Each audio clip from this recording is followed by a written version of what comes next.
Hi అండి, నమస్తే. అత్తమ్మ టీవీకి స్వాగతం. ఈరోజు మనం శనగపప్పుతో దోశలు వేసుకుందామండి.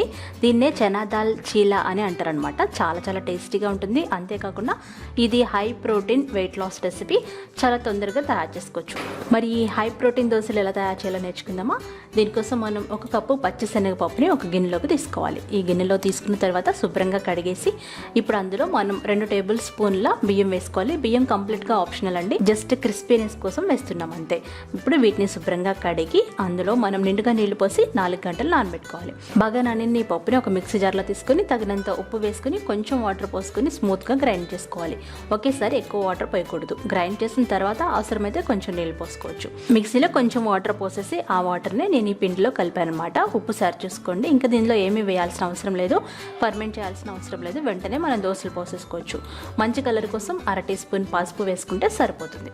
ఇలా కొంచెం పోరింగ్ కన్సిస్టెన్సీ వచ్చిన తర్వాత పెనం వేడి చేసి అందులో మనం ఒక గరిటెడు పిండి తీసుకొని చక్కగా స్ప్రెడ్ చేయాలి. మీడియం ఫ్లేమ్లో పెట్టుకొని మనం దోశలాగా స్ప్రెడ్ చేసుకోవాలి. మీరు ఎంత క్రిస్పీగా కావాలనుకుంటే అంత క్రిస్పీగా స్ప్రెడ్ చేసుకోవచ్చు.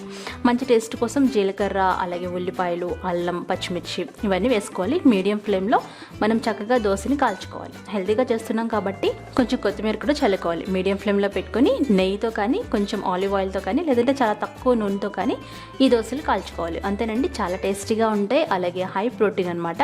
ఎప్పుడు బియ్యంతోనే కాకుండా ఇలా ఒకసారి శనగపప్పుతో దోశలు వేసుకోండి. మనకి చాలా చాలా ప్రోటీన్ వస్తుంది, అలాగే చాలా హెల్దీ కూడా. సో ఫ్రెండ్స్, రెసిపీ మీకు నచ్చితే లైక్ చేయండి, షేర్ చేయండి, కామెంట్ చేయండి.